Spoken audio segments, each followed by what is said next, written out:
इसीलिए किसान इन नेताओं के भाषणों में हमेशा रहता, लेकिन असली एजेंडा में नहीं रहता।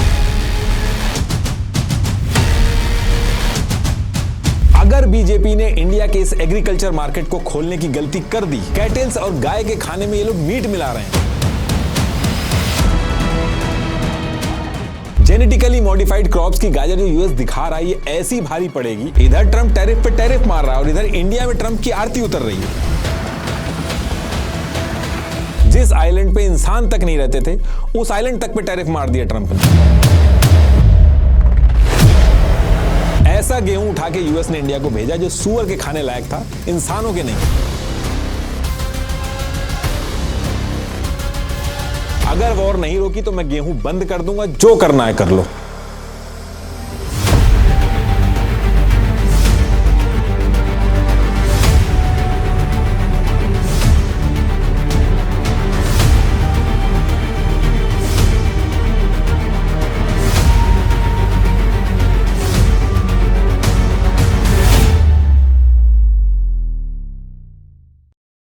इंडिया यूएस ट्रेड जैसी इंटरनेशनल डील्स सिर्फ पॉलिटिशियंस नहीं करते, एक्चुअल में इनके पीछे पूरा सिस्टम काम करता है, जिसमें हर स्टेज पे ब्यूरोक्रेट्स, गवर्नमेंट ऑफिशियल्स इन्वॉल्व होते हैं और इन्हीं इंपॉर्टेंट गवर्नमेंट पोजीशंस तक पहुंचने के लिए लाखों स्टूडेंट्स आज भी सिविल सर्विसेज, एसएससी जैसे गवर्नमेंट एग्जाम्स की प्रिपरेशन करते हैं। अब अगर आप भी गवर्नमेंट जॉब की तैयारी कर रहे हो तो एक प्लेटफॉर्म है जो ऑलमोस्ट हर सीरियस एस्पिरेंट यूज करता है, टेस्ट बुक। एक बड़ा एग्जाम है एसएससी सीजीएल, जिसमें कुछ 28 लाख बच्चों ने फॉर्म्स भरे थे। इसमें से 23 लाख तो टेस्ट बुक के ही मॉक टेस्ट लगाते हैं। SSC GD constable, CHSL, CBO exams के ऑल इंडिया रैंक 1 होल्डर सब टेस्ट बुक यूजर्स हैं। इनके मॉक टेस्ट का लेवल और इंटरफेस एग्जाम से इतना क्लोज होता है कि कई बार सिमिलर क्वेश्चंस एग्जाम में आ जाते हैं। 31 दिसंबर तक टेस्ट बुक पर पैसा वसूल सेल चल रही है, जिसमें आपको सिर्फ 299 रुपीज में 1 साल का पास प्रो सब्सक्रिप्शन मिलेगा, जिसमें आपको एक्सेस मिलेगा 900 से ज्यादा एग्जाम्स के mock test and previous question papers का। और मेरा कोड नितिश यूज करने पे आपको एक्स्ट्रा 12% डिस्काउंट मिलेगा। तो अगर आप भी गवर्नमेंट जॉब के बारे में सोच रहे हैं तो जरूर फायदा लीजिए इस सेल का। Link is in the description. तो टॉपिक पे आते हैं। देखिए, आज से बहुत टाइम पहले ऐसा नहीं था कि जो आबादी जिस एरिया में रह रही थी उसको उसी एरिया में उसकी जरूरतों का सामान मिल जाए। कहीं गेहूं ज्यादा होता था, कहीं राइस ज्यादा होता था, सी के पास वाले एरिया में फिश ज्यादा होती थी। तो ऐसी सिचुएशन में जब लोगों को पता चलता था कि जिस चीज की उनके पास कमी है वो दूर एक एरिया में ज्यादा हो रही है, तो वो लोग वहां जाके उस सामान को ले आते थे और बदले में जो वहां के लोगों की जरूरत का सामान होता था वो उनको दे आते थे। तो इस तरीके से उस टाइम पे व्यापार यानी कि ट्रेड चल रहा था। कोई टैरिफ या टैक्स वगैरह नहीं लग रहा था। अब कई सेंचुरीज तक ऐसा चला और जब 17 से 18 सेंचुरी बीसी का टाइम आया तो इस टाइम पे आज का जो इराक है उस एरिया से कुछ ट्रेडर्स अपना सामान गधों पे लेके आज का जो टर्की वाला एरिया है वहां ले जाके व्यापार यानी कि ट्रेड करने लगे और प्रॉफिट बनाने लगे। अब जब ये ट्रेड हो रहा था इस एरिया में तो वहां के जो लोकल रूलर्स थे तो उन्होंने कहा कि तुम हमारा रास्ता यूज कर रहे हो, सिक्योरिटी का यूज कर रहे हो, हमारे इलाके में आप आते हो, मोटा प्रॉफिट बनाते हो, तो हमें भी इस प्रॉफिट के अंदर से कट चाहिए होगा। तो ये जो प्रॉफिट के अंदर कट बना, जो परमिशन फीस थी, उसको निशातुम बोला गया। और इस निशातुम वर्ड को सबसे पुराने रिटन डॉक्यूमेंटेड ट्रेड टैक्स में से एक माना गया। अब ये जो ट्रेड करते टाइम एरिया के जो रूलर्स परमिशन फी ले रहे थे यानी कि निशातुम ले रहे थे, ये कॉन्सेप्ट दुनिया के भी बाकी एरिया में लोग चलाने लगे, बस नाम अलग अलग होते थे। जैसे ग्रीस वाले सेम टैक्स को पेंटिकोस्टी बोलते थे, रोमन एम्पायर पोर्टोरिया बोल रहे थे और इंडिया के अंदर शुल्क नाम यूज होता था। अब देखिए, इसके बाद जब टाइम के साथ ज्यादा लॉन्ग डिस्टेंस ट्रेड होने लगे तो दुनिया भर के जो पोर्ट्स और कंट्री के बॉर्डर्स थे, तो यहाँ पे ट्रेडर्स यानी कि व्यापारियों के लिए और रूल्स बनाए गए। ट्रेडर्स जब ट्रेड करने के लिए कंट्री के बॉर्डर्स पे सामान बेचने आते थे तो ट्रेड के लिए लाए गए सारे सामान का नाम, उनका प्राइस और उस पे लगने वाला टैक्स को एक पेपर पे लिख लेते थे और किसी भी कंट्री में ट्रेड करने के लिए घुसने से पहले उसके बॉर्डर पे इस पेपर को सबमिट करते थे। अब इस टाइम पे अरब ट्रेडर्स जो थे, ये Mediterraneans, North Africa, Middle East, Southern Europe हर तरफ ट्रेड कर रहे थे और बॉर्डर पे ये जो ट्रेड करने वाले सामान की जो लिस्ट सबमिट होती थी उसे तरइफ बोलते थे और अरबी में इसका मतलब होता है इंफॉर्मेशन, नोटिफिकेशन। डेली लैंग्वेज में अरब ट्रेडर्स बोलते थे तरइफ जमा कर दिया, तरइफ ज्यादा लग गया। और फिर ये जो तरइफ जो वर्ड है ये यूरोप में जाके तरीफा बना और फिर जब आगे चल के इंग्लिश में कन्वर्ट हुआ तो टैरिफ बन गया। तो 18th सेंचुरी का जो टाइम था, इस टाइम तक जो किंग और गवर्नमेंट टैक्स ले रहे थे, इसका मेन काम सिर्फ रेवेन्यू जनरेट करना होता था। कोई बैन या ट्रेड वॉर जैसी सिचुएशन इस टाइम पे नहीं थी। लेकिन ईयर 1721 में क्या होता है कि इंडिया और चाइना बहुत ही सस्ते में हाई क्वालिटी कपड़े ब्रिटेन में एक्सपोर्ट कर रहे थे, जिसकी वजह से ब्रिटिश लोकल टेक्सटाइल इंडस्ट्री के कपड़े वहां की जो लोकल जनता थी वो खरीदना बंद कर दिया था उन्होंने। तो ब्रिटेन गवर्नमेंट को जो रेवेन्यू मिल रहा था उससे कहीं ज्यादा नुकसान वहां के लोकल बिजनेस को हो रहा था। वहां जॉब क्राइसिस शुरू हो गई थी। तो ये वो टाइम था जब इनकी गवर्नमेंट को समझ में आया कि बाहर से सामान इंपोर्ट करने में रेवेन्यू तो जनरेट होता है, लेकिन लोकल बिजनेस डूबते हैं और डिपेंडेंसी जो दूसरी कंट्री पे बढ़ जाती है। तो इससे बचने के लिए ब्रिटेन क्या करता है, कैलिको एक्ट ऑफ 1700 एंड 1721 लेके आया। तो इसके आने के बाद इंडिया और चाइना के जो कपड़े थे उसमें एक तरह से बैन लग गया था। लेकिन ये करने के बाद इसका इंपैक्ट पॉजिटिव नहीं हुआ, क्योंकि बाकी कंट्रीज ने भी अपनी ट्रेड पॉलिसी टाइट की और ब्रिटेन जो इंडस्ट्रियलाइजेशन के थ्रू पूरी दुनिया में अपना सामान बेचना चाहता था उसमें दिक्कत आती उसको, और इंटरनेशनल रिलेशन भी खराब हो रहे थे। इनफैक्ट ब्रिटेन के जो लोकल लोग थे वो भी ब्रिटेन की गवर्नमेंट को क्रिटिसाइज करने लगे थे कि उनको लो क्वालिटी कपड़े महंगे में खरीदने पड़ रहे हैं। तो जब ये सारी चीजें होने लगी तो इससे निपटने के लिए ब्रिटेन ने प्लान बनाया। इस प्लान को आज की लैंग्वेज में टैरिफ शेड्यूल भी बोला जाता है। ब्रिटेन ने क्या किया, इस टाइम पे बाहर की कंट्री से जितने भी आइटम आ रहे थे उनकी लिस्ट बनाई और उनको अलग अलग कैटेगरी में डिवाइड किया। एक कैटेगरी बनाई एसेंशियल आइटम जिनकी शॉर्टेज थी, जो इनको खुद बनाने में दिक्कत आती थी, उस पे तो इन्होंने बिल्कुल भी टैक्स नहीं लिया। और जो एसेंशियल आइटम नहीं थे या जिन आइटम का प्रोडक्शन ऑलरेडी ब्रिटेन में हो रहा था या लोकल बिजनेसमैन के लिए डायरेक्ट कंपटीशन बन रहे थे, उन पे हैवी टैरिफ लगाया। कॉन्सेप्ट इनका सिंपल था कि डायरेक्ट सामान पे बैन लगाने से रिलेशन खराब होते हैं, तो जो सामान ज्यादा इंपॉर्टेंट नहीं है खाली उस सामान पे हैवी टैरिफ लगा दो, ताकि लोकल मार्केट में जब सामान बिकने आए तो महंगा हो जाएगा, और जब महंगा हो जाएगा तो लोग अपने आप ही नहीं लेंगे, अपने आप प्रॉब्लम सॉल्व हो जाएगी। और अभी जो करंट सिचुएशन चल रही है टैरिफ को लेकर, ट्रंप ने भी यही चीज की है, अभी आगे आएगा। तो ब्रिटेन ने ये जो किया, ये कॉन्सेप्ट धीरे धीरे इतना फेमस हुआ कि बाकी कंट्रीज ने भी इसको यूज करना चालू कर दिया।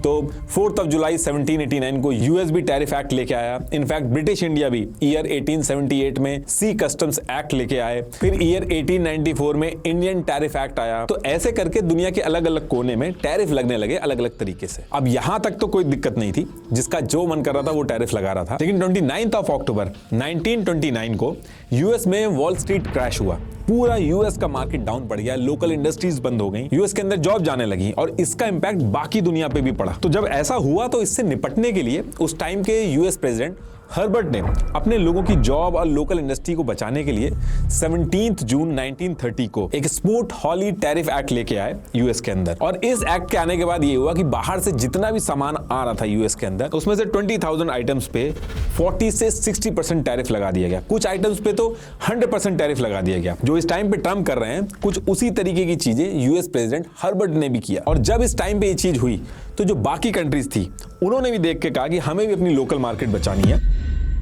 तो ऐसी सिचुएशन में 25 कंट्रीज थी, उन्होंने यूएस के ऊपर उल्टा टैरिफ लगा दिया। और सिचुएशन ये हो गई कि सारे देश एक दूसरे के ऊपर टैरिफ लगाने लगे। और इससे सिचुएशन ऐसी बन गई कि इकोनॉमिक क्राइसिस तो पहले से ही चल रहा था और ट्रेड वॉर के चक्कर में सबके सामान महंगे हो गए और सामान बिकना बंद हो गए उनके। और पूरी दुनिया के अंदर जो ट्रेड चल रहा था वो 66% डाउन हो गया। अनएम्प्लॉयमेंट 24.9% तक पहुंच गया। और यूएस प्रेसिडेंट हर्बर्ट, जिनका ये आइडिया था, वो भी इलेक्शन हार के बाहर हो जाते हैं। तो इस टाइम पे दुनिया ग्रेट डिप्रेशन के इकोनॉमिक क्राइसिस में घुस गई थी। और यहां भी बात खत्म नहीं हुई। सितंबर 1939 को सब लोगों ने मिलकर वर्ल्ड वॉर भी शुरू कर दी और वॉर खत्म होने तक कंट्रीज की इकोनॉमिक सिचुएशन एकदम ठप पड़ गई। तो ये सारी चीजें होने के बाद सबको एक चीज तो समझ में आ गई कि ये जो बिना स्ट्रेटेजी बनाए एक दूसरे के ऊपर अंधाधुंध प्रोटेक्टिव टैरिफ लगाए जा रहे हैं, इसमें फायदे से ज्यादा नुकसान ज्यादा हो रहा है। तो सबने डिसाइड किया कि टैरिफ को लेके इंटरनेशनल लेवल पे कुछ रूल्स बनाने होंगे ताकि लोकल इंडस्ट्रीज भी बची रहें और ट्रेड भी एकदम बंद ना हो जाए। तो इस सिचुएशन के बाद फिर 23 कंट्रीज एक साथ आई, जिसमें इंडिया और यूएस भी थे। यूएस वर्ल्ड वॉर के बाद बहुत बड़ी पावर बन गया था, तो यूएस ही इन 23 कंट्रीज को लीड कर रहा था। तो 30 अक्टूबर 1947 को इंडिया की आजादी से 2.5 महीने के बाद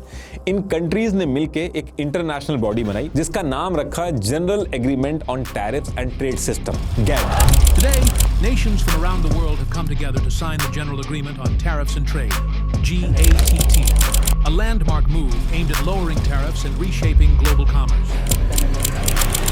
ये जो गैट सिस्टम है यही अभी आगे चल के WTO यानी कि वर्ल्ड ट्रेड ऑर्गेनाइजेशन बनेगा। तो ये जो गैट बनाया सारी कंट्रीज ने, इसको सारी कंट्रीज इसलिए लेके आई ताकि 1930s वाली जो ट्रेड वॉर में नुकसान हुआ वो दोबारा ना हो। और इससे पहले कि सब लोग एक दूसरे पे फिर से टैरिफ लगाना शुरू कर दें, एक कॉमन रूल बना लिया जाए वर्ल्ड में, तो सब कुछ सही से चलेगा। दूसरा एक दिक्कत और हो रही थी कि ट्रेड करते टाइम, टैरिफ लगाते टाइम फेवरेट कंट्रीज और फेवरेट ब्लॉक को फेवर कर रही थी और दूसरे ब्लॉक की जो कंट्रीज थी उनको टैरिफ में डिसएडवांटेज दे रही थी। तो ये भी एक बहुत मेन रीजन था 1930s में जो ट्रेड वॉर का इंपैक्ट आया था। तो जब ये गैट बनाया गया तो इसके आर्टिकल 1 में एक क्लॉज डाला गया MFN, मोस्ट फेवर्ड नेशन का। इसमें यह था कि अगर एक गैट मेंबर कंट्री किसी एक कंट्री के सामान पे कम टैरिफ लगाएगी तो बाकी मेंबर कंट्रीज को भी सेम टैरिफ रेट देना होगा। किसी को ज्यादा टैरिफ और बाकियों को कम टैरिफ ऐसा नहीं कर सकते। कोई डिस्क्रिमिनेशन नहीं होगा, कोई फेवरेट कंट्री नहीं होगी, कोई एक्सक्लूसिव डील नहीं होगी, सबके साथ इक्वल ट्रीटमेंट होगा ट्रेड करते टाइम। लेकिन यूएस जो था अपनी नेबरिंग कंट्री कनाडा वगैरह के साथ बहुत ही कम टैक्स लगा के ट्रेड करता था। ऐसे ही यूरोपियन यूनियन भी आपस में कम टैरिफ लगा के ट्रेड करते थे। तो इनके लिए यह दिक्कत होती कि जो टैरिफ ये अपने आसपास की यानी कि कनाडा और यूरोपियन यूनियन वाली आपस की कंट्रीज में जो टैरिफ रेट दे रहे हैं वो बाकी कंट्रीज को भी देना पड़ता है। तो यूएस ने एक चीज की जिसमें गैट का जो MFN, मोस्ट फेवर्ड नेशन वाला जो क्लॉज था वो बाईपास हो गया। यूएस ने गैट में आर्टिकल 24 और 21 ऐड करा दिया, जिसमें यह था कि अगर कोई दो गैट मेंबर कंट्रीज हैं, गैट के जनरल रूल से हट के आपस में अलग से फ्री ट्रेड एग्रीमेंट करना चाहें यानी कि FTA करना चाहें और आपस में कोई अंडरस्टैंडिंग बना के कम टैरिफ रेट लगा के करना चाहें तो वो कर सकती हैं। और ये जो कंट्रीज FTA करेंगी ये गैट से अलग होगा। इसमें अगर वो कोई टैरिफ रेट सेट करेंगी तो उसको उनको बाकी कंट्रीज के ऊपर भी सेम देने की जरूरत नहीं है। और ये चीज तब भी कर सकती है कोई कंट्री अगर उसको कोई नेशनल सिक्योरिटी का इशू हो। तो अभी करंट सिचुएशन में भी आप देखते होंगे WTO में जितनी कंट्रीज हैं उनके लिए सेम रूल अप्लाई होता है, लेकिन WTO से हट के अलग से FTA किया जाता है। तो वो कॉन्सेप्ट यहीं से निकल के आया है। अभी आगे चल के यही WTO में बनेगा। अभी जब ट्रम्प की एंट्री होगी तो आएगा ये सब आगे। तो अब यहां से गैट बन गया और ट्रेड वगैरह बहुत सही से चलने लगा। अब इसके बाद क्या होता है कि जब वर्ल्ड वॉर चल रही थी तो जो यूएस था उसने क्या किया था, अपने फार्मर से क्वालिटी की बजाय क्वांटिटी पे फोकस करवा के बल्क में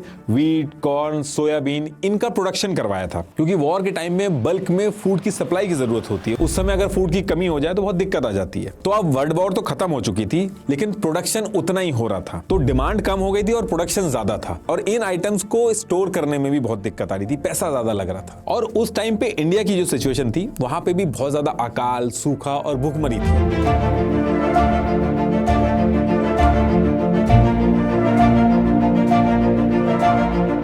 ईयर 1954 में यूएस प्रेसिडेंट डॉइट ने एक public law 480 agriculture trade development and assistant act ये लेके आए। इसको शॉर्ट में आजकल PL 480 नाम से भी बोलते हैं लोग।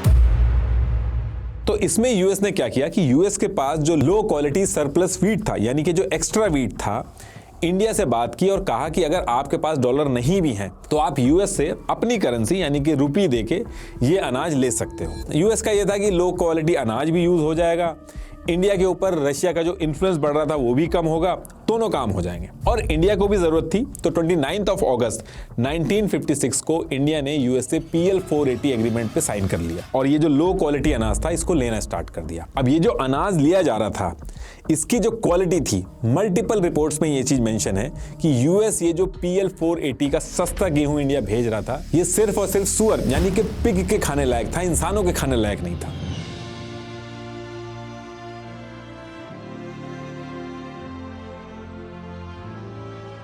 लेकिन तब भी इंडिया ने मजबूरी में लिया क्योंकि ये सस्ता पड़ रहा था। अब जब ये सस्ता पड़ रहा था तो इस वजह से इंडिया के जो लोकल फार्मर थे जो वीट वगैरह उगा रहे थे उनके रेट जो थे यूएस के इस PL 480 गेहूं के रेट को वो बीट नहीं कर पा रहे थे।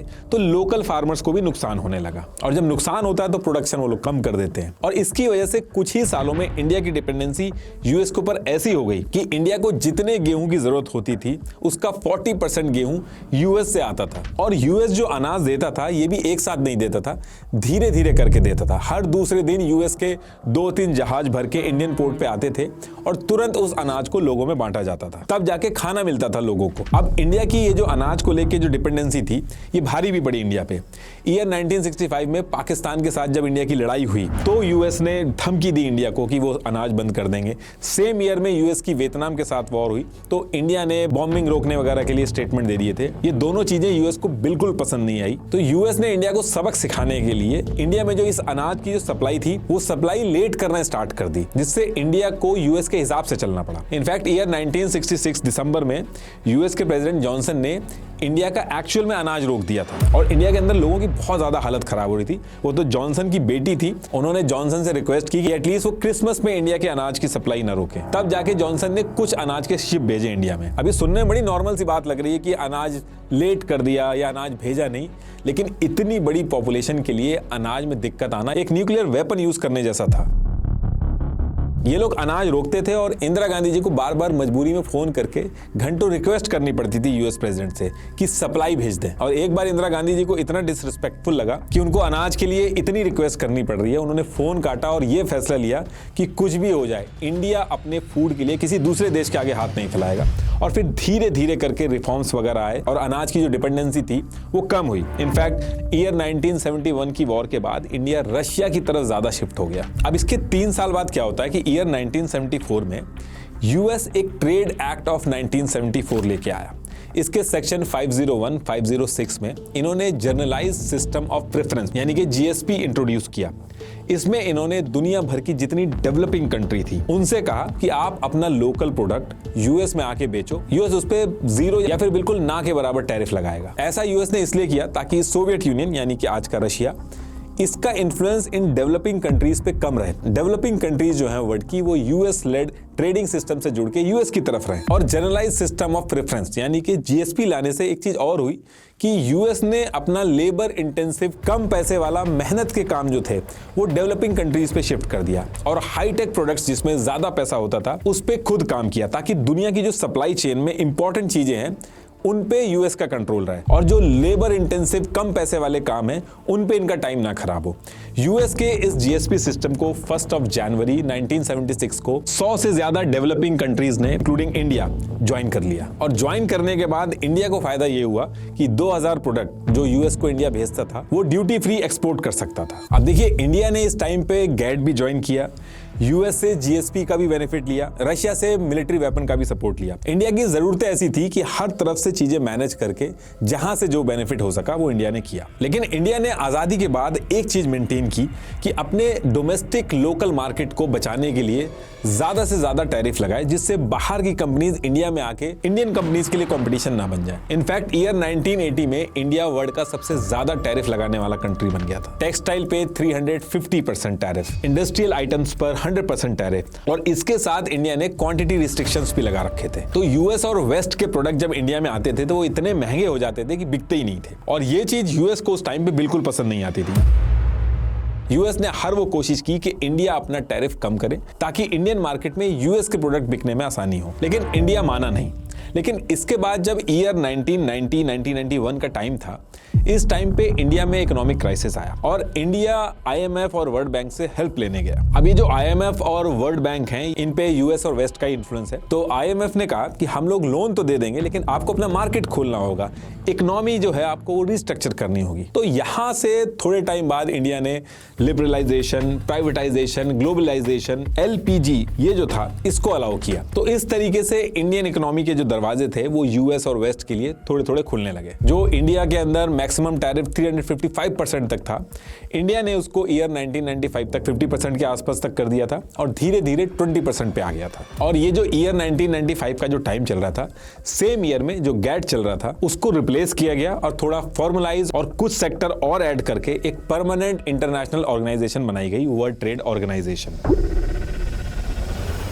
सेम वही गैट वाले ही रूल्स थे इसमें भी कि एक कंट्री को आप जो टैरिफ देंगे वो सबको देंगे, वो सारे रूल्स सेम थे, बस इसमें सर्विसेज वगैरह के कुछ चीजें और ऐड कर दी गई थी। तो ईयर 1995 में इंडिया ने यूएस के लिए ऑलरेडी मार्केट अपना ओपन कर दिया था, लेकिन उसके 6-7 साल बाद ईयर 2003 में दोबारा से यूएस की जो कंपनीज थी जैसे मॉन्सेंटो, कारगिल, टाइसन फूड्स, ये प्रेशर बनाने लगी कि इंडिया जो है ये यूएस से तो बहुत सारे कंसेशन ले रहा है लेकिन यूएस के लिए इंडिया अपने एग्रीकल्चर और डेयरी का मार्केट बिल्कुल नहीं खोल रहा है। बहुत ज्यादा डिस्कशन हुए, मल्टीपल मीटिंग हुई, प्रेशर बनाया गया, लेकिन इंडिया माना नहीं। इंडिया ने अपना एग्रीकल्चर और डेयरी मार्केट बिल्कुल नहीं खोला। अब क्यों ये एग्रीकल्चर और डेयरी मार्केट नहीं खोला और आगे भी नहीं खोल सकता, और क्यों आज की डेट में भी ये जो एग्रीकल्चर और डेयरी मार्केट है ये पूरी जड़ बना पड़ा है इंडिया और यूएस की ट्रेड डील पे, ये सारी चीजें भी आपको बताऊंगा मैं। तो देखिए यहां तो इंडिया ने अपना मार्केट नहीं खोला। अब इसके आने वाले जो 10 साल थे उसके अंदर अलग अलग प्रेसिडेंट आए, बुश आए, ओबामा आए।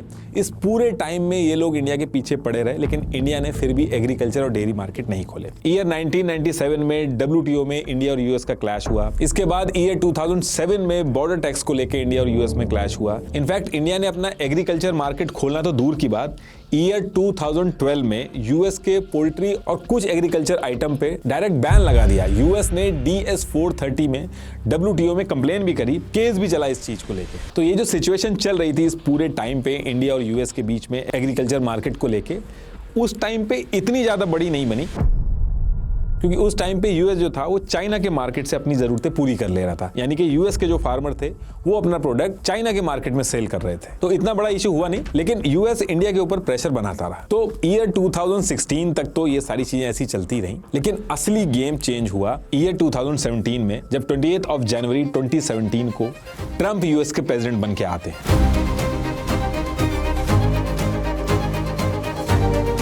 अब देखिए, अभी तक यूएस के जितने भी प्रेसिडेंट आए थे उनका टैरिफ और ट्रेड को हैंडल करने का तरीका एकदम अलग था। लेकिन ट्रंप जब प्रेसिडेंट बन के आए तो इनका बेसिक वर्ड व्यू ये था कि ट्रेड डेफिसिट अगर यूएस का ज्यादा है, मतलब कि अगर अमेरिका किसी कंट्री से ज्यादा चीजें खरीद रहा लेकिन उस कंट्री में यूएस उतना सामान बेच नहीं पा रहा, तो ये यूएस के लिए नुकसान है। फॉर एग्जाम्पल, चाइना अपना 100 रुपए का सामान यूएस में आके बेच रहा, लेकिन यूएस अपना सामान चाइना के मार्केट में जाके 50 रुपए का ही बेच पा रहा है। तो ये जो 50 रुपए का ट्रेड डेफिसिट हुआ, इसको इन्होंने यूएस का लॉस माना। तो ये जो 50 रुपए का ट्रेड डेफिसिट है, ये यूएस के लिए नेगेटिव साइन है। हालांकि एक्सपर्ट इस ट्रेड डेफिसिट को डायरेक्ट लॉस बोलने से बचते हैं, वो इसको इंपोर्ट एक्सपोर्ट की अकाउंटिंग गैप की तरह देखते हैं और फिर स्टडी करते हैं। लेकिन ट्रंप ट्रेड डेफिसिट को बहुत ज्यादा बुरा मानते हैं। तो ईयर 2017 में जब ट्रंप आए तो इस टाइम यूएस का ट्रेड डेफिसिट $800 बिलियन से ज्यादा था, और इसमें अकेले चाइना का ट्रेड डेफिसिट $375.2 बिलियन था। तो ये नंबर देख के ट्रंप की नजरों में सबसे बड़ा विलन बना चाइना। तो यहां से ट्रंप ने प्लान बनाया, और प्लान बहुत सिंपल था कि कैसे भी करके चाइना भी यूएस से ज्यादा सामान लेना शुरू कर दे, ताकि जो इतना बड़ा ट्रेड डेफिसिट है वो कम हो जाए। बाकी कंट्रीज भी कम करें, लेकिन चाइना का बहुत ज्यादा था, तो ट्रंप चाइना के पीछे पड़ा। लेकिन चाइना से ये सब करवाना इतना आसान नहीं था, तो ट्रंप ने चाइना पे टैरिफ लगाने का प्लान किया, ताकि चाइना का सामान जब यूएस में आएगा तो टैरिफ की वजह से महंगा हो जाएगा और लोग जो है वो अपने आप चाइना का सामान कम खरीदेंगे। तो जो ट्रेड डेफिसिट है वो अपने आप कम हो जाएगा, और जब चाइनीज कंपनीज जो यूएस में माल बेचती हैं उनका जब लॉस होगा और चाइना में भी जब जॉब जाएंगी, तो चाइनीज कंपनीज और लोग चाइना के ऊपर प्रेशर बनाएंगे, तो चाइना के साथ नेगोशिएशन करना भी आसान हो जाएगा। तो ये सोच के ट्रंप ने 22 मार्च 2018 को ट्रेड एक्ट ऑफ 1974 के सेक्शन 301 का यूज करके अनफेयर ट्रेड बोल के चाइना के $50 बिलियन के एक्सपोर्ट्स पर टैरिफ लगा दिया। चाइना WTO में गया, DS 5435 फाइल लगाई कि ये सारी चीजें गलत कर रहे हैं ट्रंप, लेकिन कुछ नहीं हुआ। अब इसके बाद चाइना ने एक और स्टेप लिया। चाइना ने क्या किया कि जब ट्रंप जीत के आए थे तो ट्रंप को रूरल यानी कि गांव और नॉन मेट्रो वोटर्स का बहुत बड़ा सपोर्ट मिला था। 7 की स्टेट्स में ट्रंप ने क्लिंटन से बहुत बड़ी लीड ले ली थी। फ्यू रिसर्च सेंटर के डेटा के हिसाब से 35% से ज्यादा ट्रंप के वोटर्स रूरल यानी कि गांव के एरिया से आते हैं। तो इलेक्शन के टाइम पे ट्रंप ने फार्मर से बहुत बड़े बड़े प्रॉमिस किए थे। तो चाइना जो था, ट्रंप की डिपेंडेंसी वोट को लेके यूएस के फार्मर्स के ऊपर कितनी है वो बहुत अच्छे से पता थी उसको। तो ट्रंप के टैरिफ के जवाब में चाइना ने 128 अमेरिकन प्रोडक्ट्स पर 50% से 25% उल्टा टैरिफ लगा दिया, जिसमें से 94 यूएस की food and agriculture product category थी, जिसमें फ्रूट्स, ट्री नट्स, ये सारी चीजें थी। और फिर थोड़े दिन बाद यूएस के 659 एग्रीकल्चर प्रोडक्ट्स पे और टैरिफ लगाया। तो ऐसे करके यूएस और चाइना के बीच में ट्रेड वॉर शुरू हो गया, और ये पूरी वॉर जो चली, इस वॉर में चाइना से इंपोर्ट होने वाले लगभग $360 बिलियन के प्रोडक्ट्स पे टैरिफ लगाया। और ये जो पूरी ट्रेड वॉर चली, इसमें यूएस ने चाइना से इंपोर्ट होने वाले लगभग $360 बिलियन के प्रोडक्ट्स पे टैरिफ लगाया, और चाइना ने यूएस से इंपोर्ट होने वाले $110 बिलियन के अमेरिकन प्रोडक्ट्स पे टैरिफ लगाया। Tensions are escalating as the United States and China face off in a deepening trade war, with tariffs and counter-tariffs reshaping global markets and raising fears of a broader economic slowdown. अब US के farmers के लिए China बहुत बड़ा market था। US के farmer total जो soybean export करते थे उसमें से 60% टन तो सिर्फ चाइना जाता था। इस ट्रेड वॉर के चक्कर में हुआ ये कि ईयर 2017 में जो 32.9 million ton agriculture product US से चाइना जाता था वो 2018 आते आते 8.2 मिलियन टन तक रह गया और चाइना ने जो अपनी डिमांड थी वो यूएस की जगह ब्राजील से सामान मंगा के पूरी कर ली। तो यहाँ पे यूएस के हाथ से चाइना जैसा बड़ा मार्केट निकल गया और ट्रम्प ने जब यूएस फार्मर्स का एक क्राइसिस देखा इस ट्रेड वॉर के चक्कर में, तो ट्रम्प ने यूएस फार्मर्स को $28 बिलियन का कॉम्पनसेशन दिया। इनफैक्ट यूएस की जो जीडीपी थी वो 0.04% तक गिर गई। यूएस के लोगों को इस टैरिफ के चक्कर में $51 बिलियन के एडिशनल कॉस्ट अपनी जेब से देनी पड़ी। तो ट्रम्प को चाइना का ऑल्टरनेटिव मार्केट ढूंढना था। तो अब चाइना का ऑल्टरनेटिव ढूंढना है तो छोटी छोटी कंट्रीज से नहीं हो पाएगा।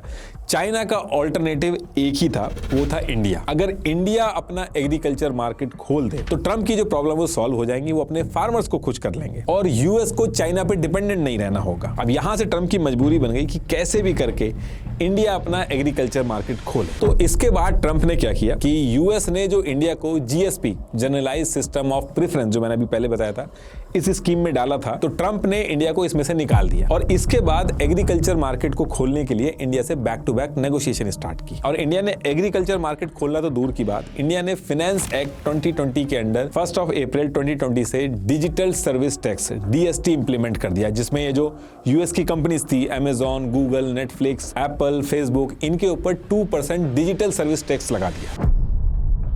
अब इस चीज से ट्रम्प को बहुत गुस्सा आया। एक तो मार्केट नहीं खोला, ऊपर से टैक्स भी लग गया, तो ट्रम्प बहुत गुस्से में थे और इससे पहले ट्रम्प कुछ करते, ट्रम्प इलेक्शन हार जाते हैं और 2021 में बाइडेन पावर में आते हैं।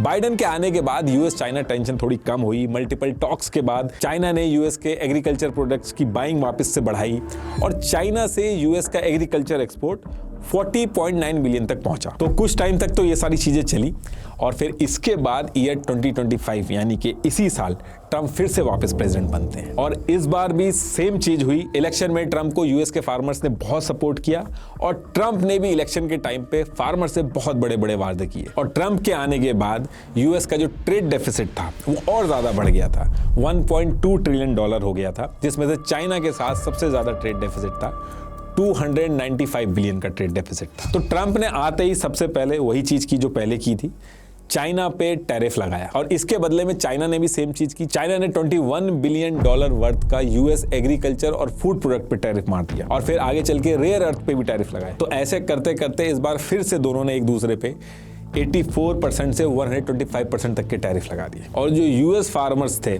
जो ट्रम्प का वोट बैंक था, उनको इस बार फिर से नुकसान हो गया। कारगिल का रेवेन्यू 10% कम हो गया, एडीएम का रेवेन्यू 8.9% कम हुआ, बंच का 10.8% कम हुआ। कहने का मतलब है कि ट्रम्प फिर से फंस गए और एग्रीकल्चर सेक्टर को लेके ट्रम्प फिर से इंडिया के पास पहुंचे और इंडिया ने फिर से मना कर दिया कि वो एग्रीकल्चर सेक्टर नहीं खोल सकते। अब देखिए, आप कहोगे कि एग्रीकल्चर सेक्टर में ऐसा क्या है जो इतने सालों से इंडिया बैक टू बैक मना करे जा रहा है।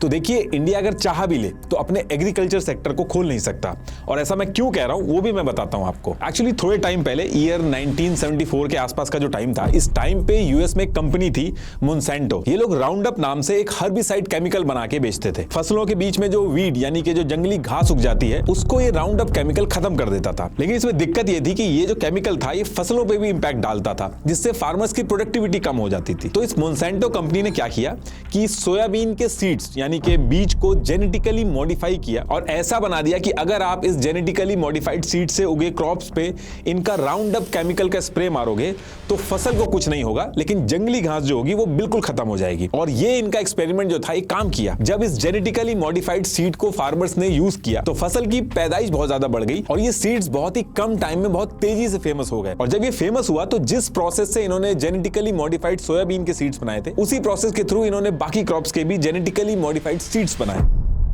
और बहुत ही कम टाइम के अंदर यूएस के जो फार्मर्स थे वो नॉर्मल सीड्स को छोड़ के ये जेनेटिकली मॉडिफाइड सीड्स को खरीदना शुरू कर दिया उन्होंने। मोनसेंटो कंपनी के बनाए हुए सीड्स और केमिकल स्प्रे जो थे साथ में बिकते थे और बल्क में बिकते थे। मोनसेंटो ने इन जेनेटिकली मॉडिफाइड सीड्स और राउंड अप केमिकल दोनों को पेटेंट करा लिया था और जब ये यूएस के फार्मर्स को सीड्स देते थे तो उनसे कॉन्ट्रैक्ट भी करा लेते थे, जिसमें पहले से ही मेंशन होता था कि आप इस जेनेटिकली मॉडिफाइड सीड को नेक्स्ट सीजन के लिए स्टोर नहीं कर सकते और अगर आप इन जीएम सीड्स की क्रॉप्स के थ्रू जो सीड्स सीड्स होते हैं उनको अगर आप स्टोर भी कर लो तो नेक्स्ट सीजन में वो सेम रिजल्ट्स नहीं देते। और कॉन्ट्रैक्ट में ये भी होता था कि इन क्रॉप्स के ऊपर जो केमिकल यूज होगा वो भी राउंड अप का ही यूज होगा, किसी और कंपनी का केमिकल आप यूज नहीं कर सकते। अब धीरे धीरे जैसे टाइम हुआ तो यूएस के फार्मर्स की जो डिपेंडेंसी है वो इस कंपनी के जीएम सीड्स पे हो गई और टाइम के साथ साथ फार्मर्स की कॉस्टिंग बढ़ने लगी, क्योंकि जंगली घास जो थी वो सीजन बाय सीजन इस राउंड अप केमिकल के अगेंस्ट में रेजिस्टेंस बना लेती थी। तो हर सीजन में पिछले सीजन के कंपैरेटिवली ज्यादा केमिकल यूज होने लगा था। तो इसके बाद जैसे जैसे जेनेटिकली मॉडिफाइड यानी कि जीएम सीड्स जो थे इनका ट्रेंड आगे बढ़ा तो जो नॉर्मल सीड्स होते थे वो मार्केट से गायब होने लगे, क्योंकि उनकी डिमांड ही कम हो गई थी। अब इसी टाइम पे इंडिया के अंदर क्या होता है कि इंडिया की जो कॉटन फार्मिंग थी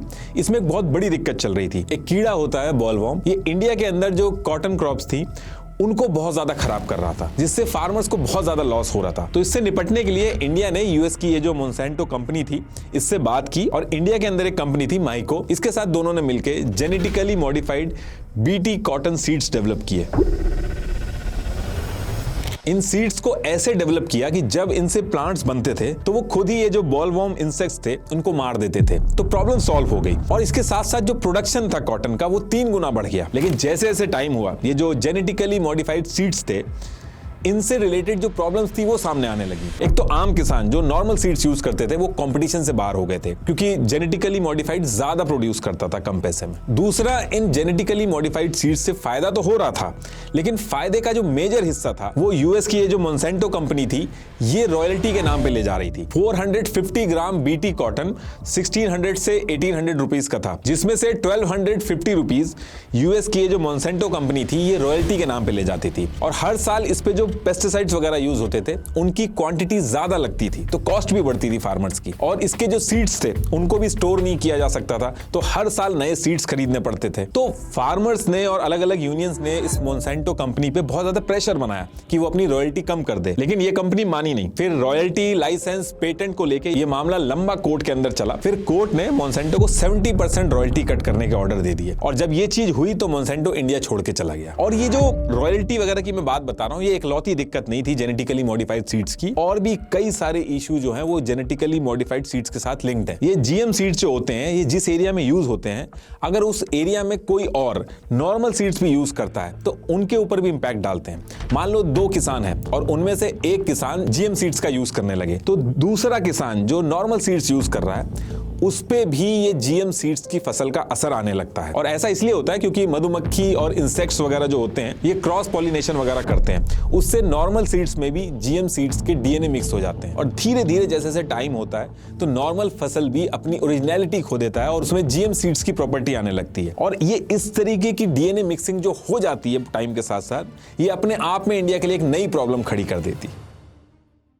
अगर इंडिया लंबे टाइम तक जीएम क्रॉप्स यूज करेगा तो डिपेंडेंसी तो यूएस पे होगी वो तो एक केस है ही है। उसके साथ साथ नॉर्मल क्रॉप्स और जो सीड्स हैं उनमें जेनेटिकली मॉडिफाइड सीड्स की प्रॉपर्टी आने लगेगी। और ऐसा होने से एक दिक्कत ये भी है कि ये जो जीएम क्रॉप्स हैं ये European union, Russia, Serbia, Algeria, बहुत सारी कंट्रीज में ह्यूमन कंजम्पशन के लिए बैन है, यानी इंसान के खाने के लिए बैन है। तो अगर हम जीएम सीड्स ज्यादा यूज करेंगे तो इंडिया को अपने क्रॉप्स को एक्सपोर्ट करने में भी दिक्कत आएगी, क्योंकि जो कंट्रीज इन जीएम सीड्स को बैन करती हैं तो कंट्री के बॉर्डर पे ही जीएम कंटामिनेशन का रीजन देके पूरा का पूरा कंसाइनमेंट रिजेक्ट कर दिया जाता है। और एक बार नॉर्मल क्रॉप्स जीएम क्रॉप्स के साथ मिक्स हो गई तो फिर वहां से वापस लौटना बहुत मुश्किल होता है। एक केस ये भी अगर आप मान लो कि यूएस का प्रेशर बहुत है, टैरिफ लगा रहा है, वो जो जीएम क्रॉप्स है पूरी की पूरी एज इट इज इंपोर्ट कर लें अपने यूज के लिए, ताकि यूएस का जो प्रेशर इतने दिनों से आ रहा है वो कम हो जाए, तो उसमें भी दिक्कत है। क्योंकि होता क्या है कि यूएस में तो एडवांस लेवल की फर्टिलाइजर, केमिकल और मशीनें यूज होती हैं फार्मिंग के लिए, और साथ में यूएस गवर्नमेंट भी बिलियंस ऑफ डॉलर की सब्सिडीज वगैरह देती है फार्मर्स को अपने। तो यूएस के फार्मर्स की जो कॉस्टिंग होती है क्रॉप्स को प्रोड्यूस करने की वो इंडिया के फार्मर्स के कंपैरेटिवली कम होती है। अगर हम यूएस के कॉर्न के प्राइस का एग्जांपल लें तो 1700 रुपीज पर क्विंटल पड़ता है, जबकि इंडिया में कॉर्न का एमएसपी 2400 रुपीज पर क्विंटल आता है। तो यूएस से इंपोर्ट करने पे जो लोकल इंडियन फार्मर्स हैं वो कंपटीशन में ही नहीं टिक पाएंगे, और जब टिक नहीं पाएंगे तो वो फार्मिंग से दूर होंगे। जैसे PL 480 गेहूं वाले केस में हुआ था, इंडिया खुद उगाने की बजाय यूएस पे डिपेंडेंट हो गया और फिर यूएस ने इसका फायदा उठाया था, और जैसी सिचुएशन होती है तो वहां पे प्रेशर बिल्डअप किया था। और यूएस के ऐसा करने के चांसेस भी बहुत ज्यादा हैं। यूएस ने और कंट्रीज के साथ भी जिनके साथ ये जीएम क्रॉप्स के एक्सपोर्ट्स किए हैं उनका भी बुरा हाल हुआ है। 90s में कनाडा और मैक्सिको ने नाफ्टा ट्रेड एग्रीमेंट के under US genetically modified seeds पे टैरिफ कम कर दिए थे, प्रेशर बनाया था यूएस ने मैक्सिको का मार्केट अपने जेनेटिकली मॉडिफाइड कॉर्न से भर दिया था। मैक्सिको के जो गरीब फार्मर थे वो कम्पीट ही नहीं कर पाए और 20 लाख से ज्यादा मैक्सिकन फार्मर्स ने खेती करना छोड़ दिया और शहरों में शिफ्ट हो गए। ऐसे ही हैटी कंट्री अपनी एग्रीकल्चर मार्केट पे 35% टैरिफ लगाती थी, लेकिन मजबूरी में उसको वर्ल्ड बैंक और आईएमएफ से लोन लेना था, तो उन्होंने टैरिफ कम करने का प्रेशर बनाया और हैटी को मजबूरी में 35% टैरिफ से 3% टैरिफ करना पड़ा अपने एग्रीकल्चर सेक्टर में। यूएस के फार्मर्स का जो प्रोडक्ट था वो हैती कंट्री के अंदर घुस गया और लोकल फार्मर्स इनसे कम्पीट ही नहीं कर पाए। इनकी राइस फार्मिंग पूरी तरीके से कोलैप्स हो गई। हाल ये हो गया कि हैती को 80% राइस के लिए यूएस पे डिपेंडेंट होना पड़ा और सेम ऐसा ही यूएस ने नाइजीरिया के पोल्ट्री फार्मर के साथ भी किया। डेयरी सेक्टर में भी यही दिक्कत है। इंडिया में 8 करोड़ से ज्यादा फार्मर्स फैमिली, अप्रॉक्स 40 करोड़ लोग मिल्क प्रोडक्शन में डायरेक्टली और इनडायरेक्टली इन्वॉल्व हैं। इंडिया में जो मिल्क की एवरेज कॉस्ट होती है वो 50 रुपीज पर लीटर है। वहीं अमेरिका से अगर कंपेयर करें तो वहां पे सब्सिडीज वगैरह बहुत मिलती हैं, तो वहां पे मिल्क कंपैरेटिवली सस्ता है। तो इंडिया ने अगर डेयरी सेक्टर में टैरिफ कम कर दी और यूएस के लिए डेयरी मार्केट खोल दिया तो यूएस का मिल्क इंडिया में 30 से 35 रुपए पर लीटर का पड़ेगा। और जब यूएस का इतना सस्ता मिल्क इंडिया के मार्केट में घूमेगा तो इंडिया का डेयरी सेक्टर कंपीट नहीं कर पाएगा। वैसे भी इंडिया में जो डेयरी सेक्टर है वो 3 से 5% के मार्जिन पे चलता है, तो अगर इनको एंट्री दी गई तो छोटे डेयरी फार्मर्स ये भी लॉस में जाएंगे। और दूसरी चीज, यूएस में कैटल और काउज जो होती हैं ये अच्छा प्रोड्यूस करें, इसके लिए इनके चारे में प्रोटीन अच्छा रहे तो ब्लड मील और मीट बोन्स भी मिलाया जाता है, मतलब कि नॉनवेज खिलाते हैं और बीएसटी हार्मोन्स भी इंजेक्ट करते हैं। तो इंडिया में अलाउड ही नहीं है। अभी इंडिया में जब बाहर से सामान मंगाया जाता है तो बाहर की कंट्री से सर्टिफिकेट मांगा जाता है कि वो नॉन वेजिटेरियन आइटम तो नहीं खिला रहे हैं अपनी कैटल्स और काउ को। तो इंडिया में इसको लेके रिलीजियस सेंटिमेंट्स जो हैं वो भी भड़क जाएंगे। और इंडिया की टोटल पॉपुलेशन में से 45 से 48% लोग एग्रीकल्चर पे डिपेंडेंट है। इसीलिए आपने देखा होगा कि किसान भले ही नेताओं के असली एजेंडा में रहे ना रहे, लेकिन उनके भाषणों में जरूर रहता है। इंडियन जीडीपी में एग्रीकल्चर का 17 से 18% कंट्रीब्यूशन होता है। तो अभी ये जो ट्रंप इंडिया के एग्रीकल्चर सेक्टर के पीछे पड़ा है, अगर गलती से भी प्रेशर में बीजेपी गवर्नमेंट ने एग्रीकल्चर मार्केट खोल दिया तो इलेक्शन पे इंपैक्ट आ जाएगा। तो गवर्नमेंट भी दोनों तरफ से फंसी है और एग्रीकल्चर सेक्टर ऐसा सेक्टर है कि इसका इंपैक्ट डायरेक्ट जमीन पे पड़ता है। ये ऐसी चीज नहीं है कि न्यूज मैनिपुलेशन वगैरह से कवर अप हो जाएगी। तो ये इतने सारे रीजन हैं जिसकी वजह से इंडियन गवर्नमेंट जो है वो यूएस के लिए एग्रीकल्चर और डेयरी सेक्टर खोल ही नहीं सकती। लेकिन ट्रंप को यूएस के बाहर एक बड़े एग्रीकल्चर मार्केट की बहुत ज्यादा जरूरत है। तो ट्रंप ने इस चीज के लिए अलग अलग प्रेशर पॉइंट क्रिएट किए।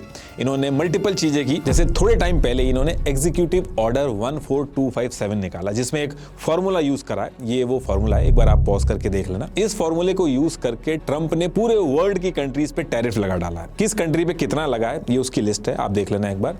इसमें इंडिया पे भी 26% टैरिफ लगा दिया, आगे चल के इसको 25% कर दिया था। In fact heard and McDonald island जहां इंसान रहते ही नहीं है, पेंगुइन्स रहते हैं, वहां पे भी 10% टैरिफ लगा दिया। तो ट्रंप अपनी जरूरत की चीजें डिमांड करके उस टैरिफ को या तो पॉज कर दे रहे हैं कुछ टाइम के लिए या फिर हटा दे रहे हैं। अब ट्रंप ने ये जो पूरा टैरिफ का गेम खेला ये बाकी कंट्रीज पे तो काम किया लेकिन चाइना और इंडिया पे नहीं काम किया। तो पहले जो 25% टैरिफ लगा उसमें एग्रीकल्चर के लिए इंडिया ने मना कर दिया। उसके बाद ट्रंप ने रशियन ऑयल खरीदने का बोल के 25% टैरिफ और लगा दिया, यानी कि इंडिया के ऊपर 50% टैरिफ हो गया अब टोटल। इसके बाद भी इंडिया माना नहीं। इनफैक्ट इंडिया और यूएस की जो एफटीए की बात चल रही थी, फ्री ट्रेड एग्रीमेंट की बात चल रही थी, जिसमें दोनों तरफ से टीम मल्टीपल राउंड के डिस्कशन कर रही थी, काफी चीजें इन्होंने फाइनल भी कर दी थी। उसमें भी जब ट्रंप ने 50% टैरिफ लगाया, पहलगाम इशू के बाद जो नोबेल पीस प्राइज वाला जो इशू हुआ, जो ऑपरेशन सिंदूर के बाद, ये सारी चीजों के बाद इंडिया और यूएस के बीच में एक स्टेलमेट जैसी सिचुएशन हो गई है इस फ्री ट्रेड एग्रीमेंट के अंदर। कोई भी पीछे हटने को रेडी नहीं है। तो अभी की सिचुएशन तो ये है कि ट्रंप अलग अलग प्रेशर पॉइंट ढूंढ रहे हैं इंडिया के, जिसपे उनको लेवरेज मिल सके और वो कुछ ना कुछ नेगोशिएट करके एग्रीकल्चर मार्केट में कुछ कर पाए। तो ट्रंप का नेक्स्ट मूव क्या होगा वो तो अभी टाइम के साथ पता चलेगा, लेकिन फिलहाल के लिए ट्रंप ने जो 50% टैरिफ का जो बर्डन इंडिया के ऊपर डाला है, तो ये ऐसा नहीं है कि इससे कुछ भी नहीं होगा, इसका इंपैक्ट पड़ेगा। अब इसके लिए इंडिया क्या कर रही है, छोटी छोटी कंट्रीज जो है उनसे एफटीए साइन करके इस पूरे लॉस को पूरा करने का कोशिश कर रही है। अब इस टैरिफ के अगर हम इंपैक्ट की बात करें तो सारी कंट्रीज को मिला के इंडिया टोटल $820 बिलियन के गुड्स एंड सर्विसेज एक्सपोर्ट करता है दुनिया भर में। और अगर सर्विस को हटाने खाली गुड्स की बात करें तो $437 बिलियन का एक्सपोर्ट इंडिया दुनिया भर में करता है गुड्स का खाली। और इसमें से इंडिया जो यूएस के साथ जो गुड्स का एक्सपोर्ट करता है वो करता है $87.3 बिलियन। गुड्स की बात मैं इसलिए ज्यादा कर रहा हूं क्योंकि ये जो 50% टैरिफ लगाया है ट्रंप ने इंडिया के ऊपर, ये इंडिया जो गुड्स एक्सपोर्ट करता है उसके ऊपर लगाया, सर्विसेज के ऊपर नहीं लगाया। और गुड्स के एक्सपोर्ट में भी ट्रंप ने जो यूएस की जरूरतों की चीजें हैं जैसे जेनेरिक मेडिसिन, फार्मास्यूटिकल, स्मार्टफोन, इनको टैरिफ की लिस्ट से बाहर कर दिया। Mainly textile, garments, footwear, jewelleries, इन सब पे ट्रंप ने टैरिफ लगाया। यानी कि ये जो $87 बिलियन का भी जो अमाउंट है इसमें से भी कुछ सेगमेंट बचा हुआ है। FIEO एक एक्सपोर्टर्स बॉडी है, इसने रियूटर्स में बोला है करीब 55% शिपमेंट्स पे इंपैक्ट पड़ेगा। तो अगर एक रफ आइडिया ले ले, एग्जैक्ट नहीं है, एक रफ आइडिया, तो $48 बिलियन के ट्रेड पे तो डायरेक्ट इस 50% टैरिफ का इंपैक्ट पड़ेगा। और ये जो अमाउंट है इंडिया को कैसे भी करके बाकी कंट्रीज से पूरा करना होगा वरना दिक्कत होगी। और आप न्यूज में देख भी रहे होंगे कि इंडिया अलग अलग कंट्रीज से FTA साइन कर रहा है या फिर FTA साइन होने की बात चल रही है। बाकी अगर इसमें कोई और मेजर डेवलपमेंट हुआ तो मैं आपको अपडेट करूंगा। लास्ट में एक बार फिर से आपको टेक्स्ट बुक के पैसा वसूल सेल के बारे में रिमाइंड कराना चाहूंगा, जहां आप 299 रुपीज में पूरा 1 साल का सब्सक्रिप्शन ले सकते हैं और कूपन कोड नितिश यूज करके 12% एक्स्ट्रा डिस्काउंट भी लीजिए। Link is in the description. Thank you.